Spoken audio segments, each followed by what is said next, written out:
A lo largo de nuestra vida cristiana nos preguntamos por qué nos ocurre muchas cosas. ¿Por qué estamos enfrentando pruebas, tribulaciones, necesidades, enfermedades? Una serie de circunstancias que usted y yo la conocemos. Y nos podemos preguntar por qué pasa todo ello. Bueno, yo quiero decirles que no hay cosa en la vida nuestra que el Señor no la sepa, no la conozca. Y hay una razón de fondo que vamos a ver entonces en el sermón de esta mañana, el por qué Dios permite de que llegue un momento en nuestras vidas a que sintamos esa prueba, esa tribulación, cuando hay lágrimas, cuando hay dolor, cuando hay enfermedad, cuando estamos quebrados de las finanzas, cuando en el seno de nuestros hogares no siempre está funcionando bien, no siempre está todo de lo mejor. Vamos a ver entonces en esta mañana todo lo que ocurre en nuestras vidas. Amados hermanos, acordémonos de esto, por ejemplo. ¿Qué nos podría haber legado el Moisés si es que no hubiera tenido que pasar esos 40 años de sufrimiento? ¿Qué podríamos leer en el Pentateuco que escribe Moisés si es que él no hubiera tenido que pasar tantas cosas que ocurrió? No hubiera habido esos libros. Pero es el reflejo profundo de la vida de Moisés. Entonces nosotros disfrutamos de saber lo que ocurrió con Moisés, de su fidelidad al Señor, de la fortaleza que él tenía. Cuando nosotros vemos la vida de José de la Biblia, vemos esos 13 años álgidos, difíciles. ¿Qué hubiera sido de José si es que tan pronto que sus hermanos quisieron matarle y le vendieron y él se fue a Egipto y hubiera dicho, no más, Señor, no más, yo conocí de ti, conocí tus caminos, ahora me pones en esta prueba, no quiero saber nada de ti y me voy para otro lado? ¿Qué hubiera sido? No hubiéramos tenido esta bendición de reconocer la grandeza de Dios en la vida de José. La historia de José a mí me fascina y yo pienso que a ustedes igual. ¿Qué hubiera sido si es que David, cuando tuvo que emprender su recorrido de escape, porque Saúl lo perseguía a matar, decía, Dios mío, hasta aquí nada más. Yo te he dado mi corazón, tú ves que yo por fe derroté a Goliat, te he servido, he estado contigo, pero parece que tú no estás haciendo nada por mí, yo me voy a otro lugar, yo estaba en paz tranquilamente. ¿Qué hubiera sido? No tendríamos el libro de Salmos, no tendríamos los pasajes maravillosos que nos habla de la vida de David. No huyó él. Entonces, amados hermanos, ¿qué ocurre con sus vidas? ¿Qué ocurre con mis vidas?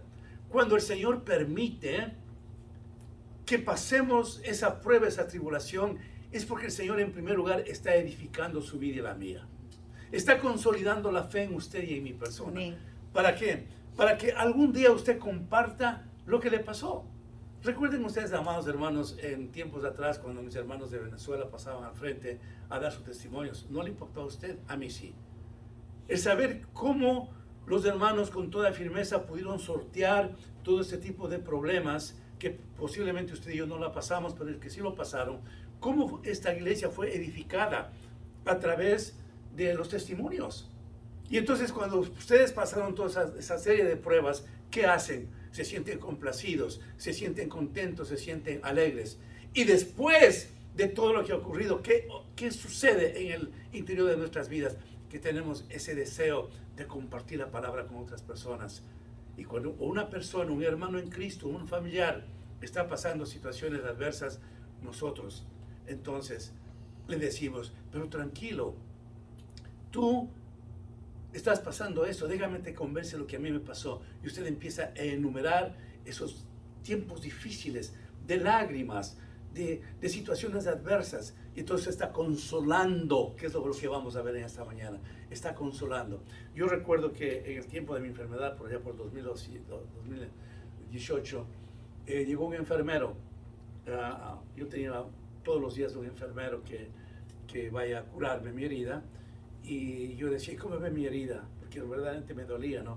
Dice, bueno, como decimos nosotros los cubanos, era un doctor cubano él, me decía, esto es jamón con queso. Y le digo, ¿y qué es eso? Que no es nada, no es nada. Yo le voy a conversar lo que a mí me pasó. Bueno, y ahí me cuenta su historia de su salud, hermanos. Y dije, en verdad, lo que me está ocurriendo a mí, que yo pensaba que era lo último de terror, lo que él había pasado fue terrible. Y me dijo, y después el Señor me levantó y ahora mire cómo estoy. Así es que lo suyo es un jamón con queso, no se preocupe, ya Dios le va a levantar.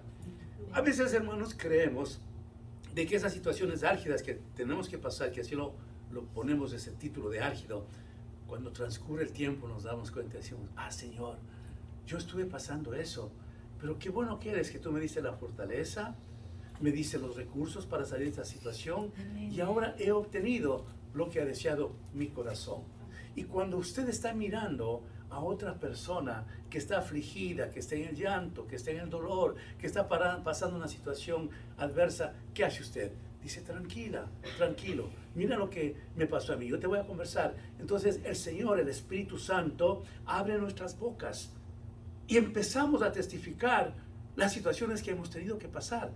¿Por qué, hermanos? Porque el Señor nos dio a cada uno de nosotros un testimonio real, verídico. ¿Qué simpleza sería para la vida cristiana no tener nada que decir de Cristo? Yo sería un hombre simple si no tendría que recapitular tantas cosas que el Señor permitió en mi vida. Y estoy hablando de lágrimas, estoy hablando de necesidades, estoy hablando de enfermedades. Tendría una vida seca, una vida sin ninguna cosa, y no la pasaría realmente una vida de acercamiento al Señor. Y no tendría qué decir, qué compartir, qué hablar, si es que el sufrimiento no nos hubiera llegado a algún momento. Así, amados hermanos, pasa en su vida. En algún momento, escúcheme bien esto, en algún momento usted va a ser ese atalaya que va a decir, cuidado, no te quejes tanto de tu enfermedad. Yo tuve cáncer en tal año y el Señor me levantó. Cuidado, yo estuve en la cárcel, en prisión por tal razón y el Señor me levantó y ahora soy libre y me ha prosperado. Cada uno de nosotros tenemos, hermanos, algo que contar a las personas, algo que decir, porque el Señor ha creado en nuestros corazones ese fermento de poder madurar y compartir en alguna ocasión con alguien. Es ahí, hermanos, que después del sufrimiento, después de la prueba, maduramos en el Señor y llamamos de todo nuestro corazón y anhelamos, hermanos, servirle de todo corazón. Usted tiene un gran testimonio. Usted tiene algo maravilloso que el Señor hizo en su vida, que le costó lágrimas, sí, que le costó sufrimiento, sí, que le costó zozobra, sí, que le costó intranquilidades, sí, que le costó angustia, sí. Todo lo que uno puede decir sí. Pero cuando todo eso sucede, cuando todo eso ocurre, uno siente la gloria de Dios. Veníamos con mi esposa esta mañana de casa rumbo acá y tocamos este punto de ciertos pasajes de la vida donde tuvimos que batallar duramente. Ella no sabía lo que iba yo a predicar esta mañana. Decía, Señor, estás confirmando mi prédica. De situaciones duras, de situaciones adversas que tuvimos que pasar. Y después Silvita y yo decíamos, mira dónde estamos, cómo el Señor nos ha levantado, cómo el Señor nos ha dado. Recordando, hermanos, que el Señor nos ofreció algo maravilloso. Yo estaré con ustedes todos los días hasta el fin del mundo. Amén. El Señor nunca nos va a dejar, nunca nos va a desamparar.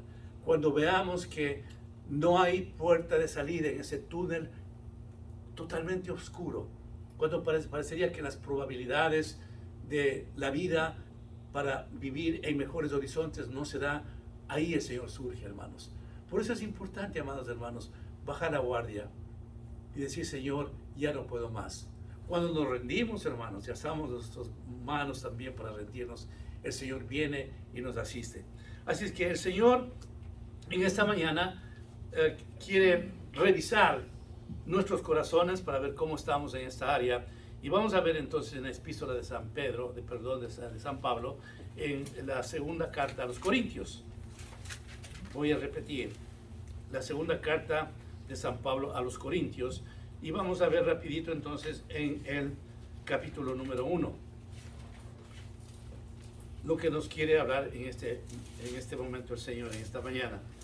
Y voy a leer el versículo 3 del capítulo 1 de la segunda epístola del apóstol San Pablo a los Corintios, y dice así: Bendito sea el Dios y Padre de nuestro Señor Jesucristo, Padre de misericordia y Dios de toda consolación. Bendito sea el Dios y Padre de nuestro Señor Jesucristo, Padre de misericordias y Dios de toda consolación. El apóstol San Pablo, en primer lugar, está exhibiendo quién es nuestro Padre. Y le da un calificativo maravilloso que es el corazón de este mensaje, el corazón de este texto bíblico, la consolación. Habla entonces del apóstol San Pablo, es mi Padre, Él es Dios todo para mí y es un Dios de toda consolación. Él es el que nos consuela en toda circunstancia, el cual nos consuela en todas nuestras tribulaciones, para que podamos también nosotros consolar a los que están en cualquier tribulación por medio de la consolación con que nosotros somos consolados por Dios. Entonces, amados hermanos, cuando usted y yo somos consolados por el Señor, nos da esa virtud, ese oxígeno espiritual, no para detenernos en nuestro corazón esa consolación, sino dice para consolar a otros. Porque el Señor ha querido eso, porque el Señor planificó así la creación y todo lo que hay vivencia en este mundo. Porque el Señor hubiera hecho todas las cosas con sus ángeles y nosotros hubiéramos tenido una vida como robots, día y noche, día y noche, día y noche, es lo mismo, es lo mismo. Pero Dios quiso inyectar en nosotros esta consolación para que nosotros consolemos a otras personas. Así que las pruebas, las tribulaciones, escúcheme bien, hermano, hermana, las pruebas, las luchas, las tribulaciones que el Señor permite en su pueblo, tiene sentido porque a través de ella maduramos completamente en el Señor y viene el momento que más necesitamos. Cuando usted ha visto que ya no tiene esperanza, viene el Señor, da un toque milagroso y se acabó. Y después usted dice, wow, qué milagro tan maravilloso que el Señor operó en mi vida. Qué favor tan misericordioso que el Señor obró en mi vida. Qué gran bendición que he recibido. Y permite entonces que esa prueba y esa tribulación, usted permite recibir la consolación de parte de Dios. Amado hermano, nunca usted genere en su corazón, aunque sea en su silencio interno, nunca genere usted una queja. Jamás, hermanos. ¿Y por qué a mí? ¿Y por qué esto? ¿Por qué lo otro? ¿Se acuerdan ustedes que los capitanes en la queja, los expeditos en la queja, eran los israelitas, ¿no es cierto? Y el Señor escuchaba que no tengo agua, que no tengo carne, las ollas de Egipto, por aquí, por acá. Eran un cúmulo de queja. ¿Y qué le dijo el Señor a Moisés? Cansado estoy de la queja de mi pueblo. La queja no es de Dios, hermanos. Aunque usted y yo no podamos comprender lo que está ocurriendo, porque no hace sentido, ¿por qué me viene esto? Aunque no podamos entender ese momento, no exhiba queja en sus pensamientos, aunque no diga a nadie, ni le diga tampoco a Dios, pero el corazón del Señor sabe cómo está usted. Usted sabe, Él sabe nuestros pensamientos antes de que estemos iniciando algo. Entonces el Señor, si conoce nuestros pensamientos, nuestro corazón, no dejemos que nuestros pensamientos apunten a una queja, porque a Dios eso no le agrada. Dios sabrá por qué Él permite situaciones en nuestras vidas. Yo hasta ahora no logro comprender, créanme, hermanos, yo hasta ahora no puedo comprender cómo pasé yo 10 meses paralizada en mi vida. No entiendo. Y a veces yo calladito le digo, Señor, quisiera comprender, tuve algún crecimiento espiritual. Me quedo callado, no cuestionando al Señor, sino que quiero entender un poquito para mí. Así puede pasarles a ustedes. ¿Qué ocurre en mi vida, Señor? ¿Qué está pasando? ¿Qué hay? Pero espere en silencio, hermanos. Espere callado, espere orando en el Señor, para que el Señor, el día que ustedes menos piensan, viene, nos da la bendición, y usted cuando tiene la victoria en el Señor está tan complacido. Gracias, Señor, porque mis lágrimas, mi dolor, mi sufrimiento se ha acabado, Señor. Me has levantado. Amén. Y cuando eso sucede, usted prepárese, porque ahí no termina el sufrimiento, no termina la prueba, vendrá otra. Pero la diferencia está en que como usted pudo consolidar su fe en el Señor le subió de grado, le subió de plataforma, para que cuando venga la próxima prueba dice, no, lo de ayer fue nada, ahora también el Señor me sacará. Hay que recordar, hermanos, las bendiciones que el Señor nos ha dado cuando la prueba viene a nuestras vidas. Hay que reflexionar en todo lo que el Señor ha hecho cuando hemos estado en el valle de sombra de muerte.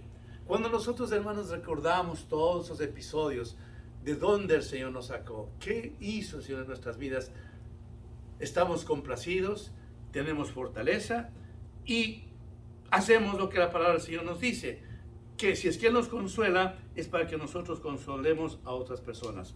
En el versículo 5 dice, porque de la manera que abundan en nosotros las aflicciones de Cristo, así abunda también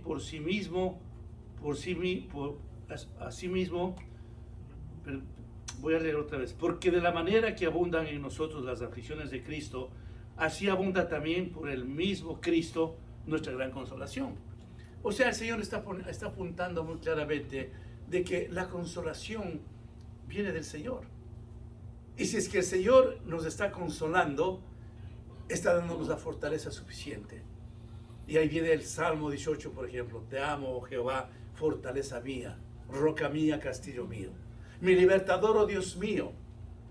Porque está nuestro Señor Jesucristo operando, manejando nuestras vidas, alimentándonos de esa fortaleza que queremos en tiempo de tribulación.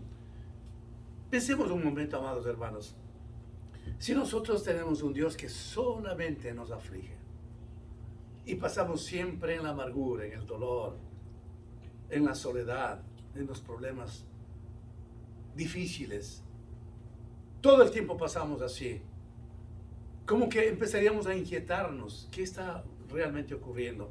Pero las cosas de Dios no es así. Él sabe hasta el día, hasta el momento que usted y yo vamos a resistir la prueba, si no sea la palabra del Señor. Sí. Solamente Él sabe. Ya cuando la situación está totalmente muy compleja y en nuestro cuerpo, en nuestro espíritu no podemos resistir, más viene el Señor y se acaba toda la situación. Así que tenemos un Dios que está preocupado por lo que nos ocurre a nosotros. Nos acaba de decir la palabra que entonces la consolación está en Cristo que vive en nosotros. Continúa la palabra del Señor y dice, pero si somos atribulados, es para vuestra consolación y salvación. O si somos consolados, es para vuestra consolación y salvación, la cual se opera en el sufrir las mismas aflicciones que nosotros también padecemos. Así es que nos está confirmando el Señor, si ustedes, dice, son atribulados, si están pasando una situación adversa, tranquilos. Yo soy el consuelo de ustedes. Yo sé lo que está pasando. Yo sé lo que está ocurriendo. ¿Cuántas veces quizás, amados hermanos, nosotros, viendo que no tenemos la respuesta, que estamos sufridos, atribulados, empezamos a tomar decisiones de aquí y ejecutamos? Qué mal que nos va, ¿no es cierto, hermanos? Qué mal que nos va. Cuando creemos, hermanos, que nosotros podemos solucionar la situación que está ahí pendiente y ejecutamos lo que nuestros pensamientos nos están dictando y hacemos todas las cosas erradas. Recuerden ustedes a Saúl, el rey. Samuel le dijo, espérate 7 días. Y él se apresuró y elevó él el holocausto al Señor, algo que él no tenía que hacer porque era una comisión solamente de los sacerdotes. El último día él estaba desesperado y es él el que emprende la ejecución de elevar un holocausto al Señor. Y le dice Samuel, locamente has hecho. Cuando él tenía ya el día preciso de tener la victoria total, él no lo hizo. Y después de eso, la vida de Saúl fue un fracaso, usted lo sabe. ¿Cómo faltando, si usted quiere, minutos o horas, se adelanta Saúl a hacer a su manera, ayudando quizás a Dios? ¿Cuántas veces, hermanos, nosotros queremos recibir lo que anhelamos ya? Y empezamos a tomar decisiones que no se compadecen con la voluntad o con el programa que tiene el Señor. Después el resultado es adverso. Después el resultado es terrible.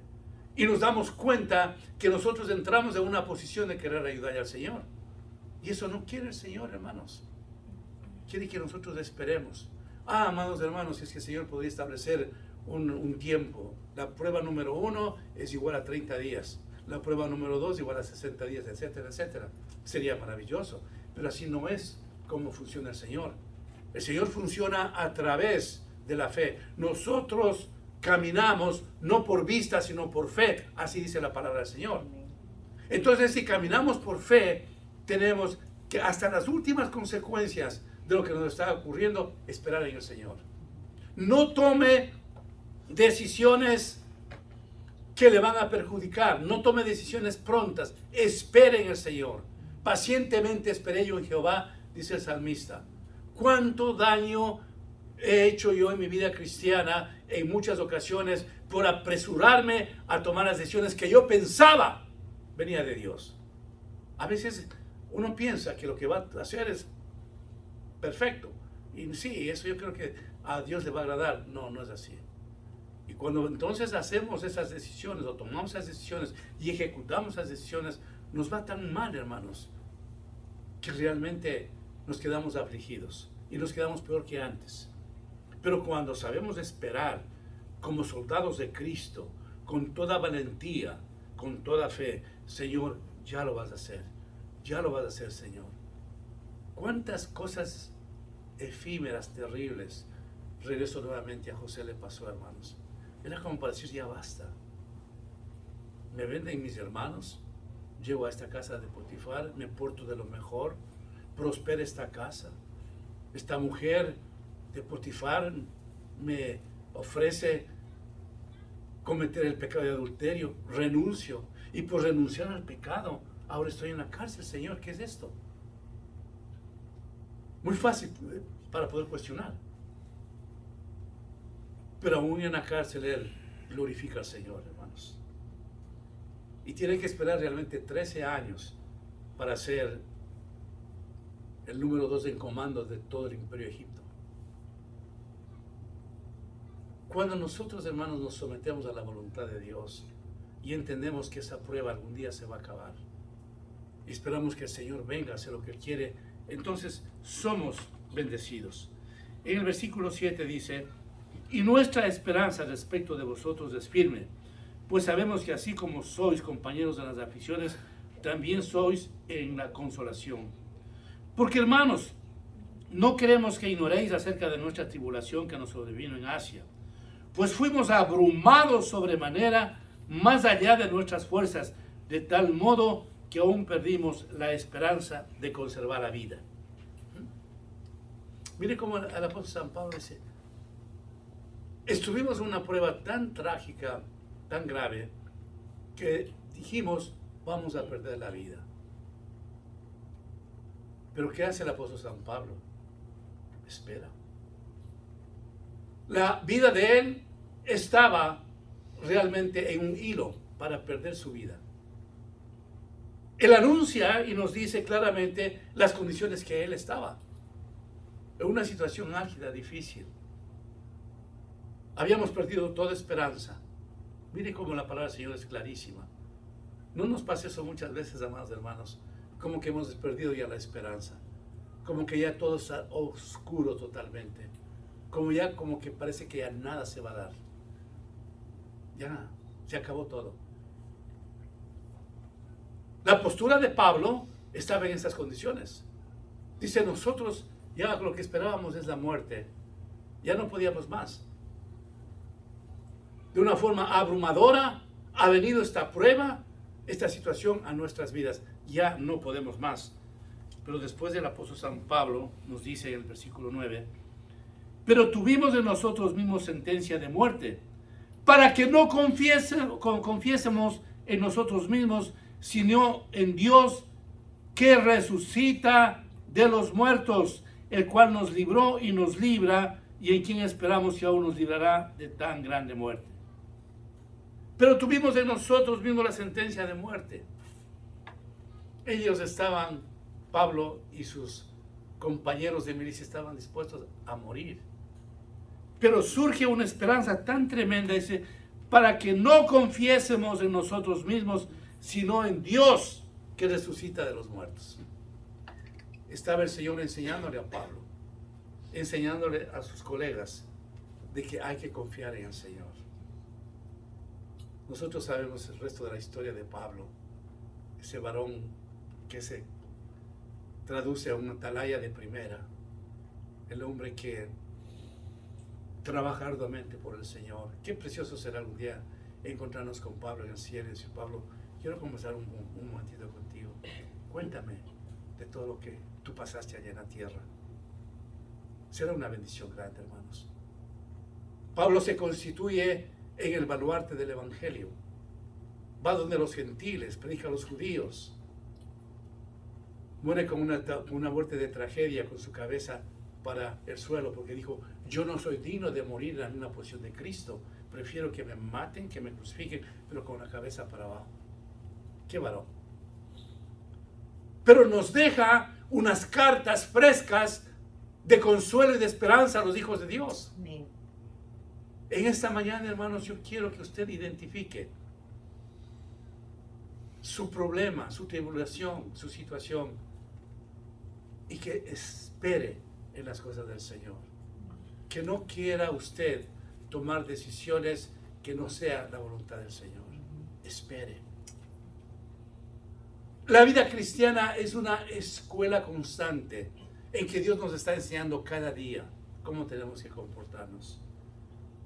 Y a veces lo sabemos el tema, pero nos olvidamos y hacemos otra cosa. Muchas veces no es la falta de conocimiento bíblico, sino más bien es la falta de fe en el Señor la que nos pone ciegos y no hacemos lo que el Señor nos está diciendo. Hermanos amados, refresquemos nuestros corazones y mentes y pensemos que Dios nos va a ofrecer lo mejor si esperamos en el momento de prueba, de tribulación, de enfermedad, de necesidad. Y aún en ese momento que estamos nosotros secos espiritualmente, que nos sentimos, hermanos, que ya Dios se ha separado de nosotros, que sentimos que ya no nos da deseo de orar, de leer la palabra, muchas veces de venir a la iglesia. Aún así, hermanos, esperemos en el Señor, porque Él nos ha ofrecido estar con nosotros. Amén. Él sabe lo que usted y yo necesitamos en esta mañana. Pero no se apure a tomar usted la decisión que crea pertinente para que su problema, su prueba se acabe ya. Esperemos en el Señor. Yo sé, hermanos, que cada uno de los que estamos aquí tenemos situaciones en que necesitamos la mano del Señor, la mano del Señor. Yo la necesito, y mucho. Y yo sé que todos las necesitamos la mano del Señor. Entonces, ¿qué tenemos que hacer después de escuchar esta prédica que ha refrescado nuestro corazón y nuestra mente? Esperemos en Él. Hasta cuando Él quiera. Hasta que pase a los quebrantos, clamaré al Dios Altísimo, al Dios que me fortalece, dice el salmista.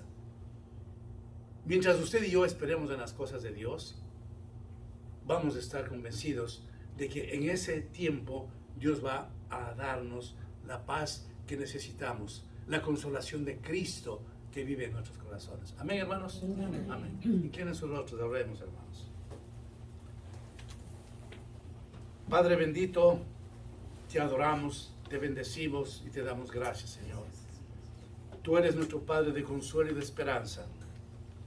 Tú conoces este mismo momento a cada uno de nosotros que estamos acá, lo que necesitamos, Señor. Tú conoces, Padre Santo, las pruebas, tribulaciones que podemos estar pasando. La conoces más que nosotros mismos.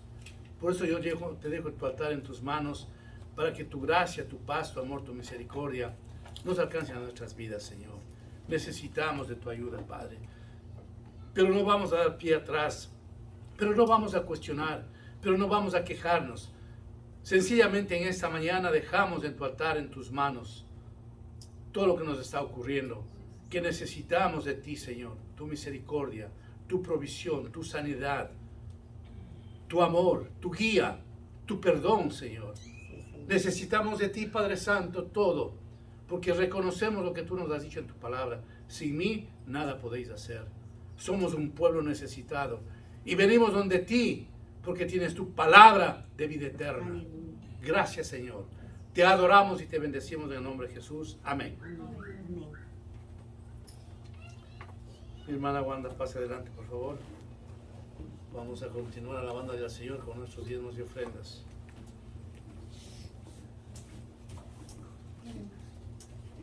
Dios y Padre nuestro, gracias, Señor, por la bendición de poder estar en tu casa, Señor, un domingo más, Señor, con corazones agradecidos a ti, Señor, por todo lo bueno que eres, misericordioso. Gracias, Señor, porque en ti está nuestro consuelo, Señor. Amén. Porque tú eres nuestro Dios de consolación, Señor. Ayúdanos a tenerlo siempre presente en nuestras vidas, Señor, confiando y esperando en ti, Señor, porque tú estás en control de cada situación de nuestras vidas, Amén. Señor. Gracias porque eres bueno, Señor, porque atiendes el clamor y el ruego del pueblo justo, Señor, que sabe que en ti está nuestra paz y nuestro consuelo, Señor. Ayúdanos en cada uno de nuestras situaciones que vivimos día a día como humanos, Señor. Danos la confianza de que tú estás en medio nuestro, Señor, y que tú eres nuestra fortaleza, nuestro consuelo, que aún aquellas cosas que no podamos entender, Señor, están en tus manos, Señor, y tú tienes el control de todo, Padre. Gracias por ello. Ahora presentamos estas ofrendas y estos diezmos de tu pueblo, Señor. Gracias porque nos das para poder poner un poquito en tu obra aquí en la tierra, Señor. Y recibimos tanto de ti, Señor, que con corazones agradecidos siempre, Señor, estemos dispuestos, Señor, a cumplir con tu voluntad en nuestras vidas y traer a tu casa, Señor, los diezmos y ofrendas, Señor, y que lo hagamos de corazón. Gracias porque tú eres nuestro suplidor, nunca nos falta nada, Señor. Gracias, gracias. En el nombre de Jesús oramos y agradecemos. Amén. Amén. Gracias, Señor.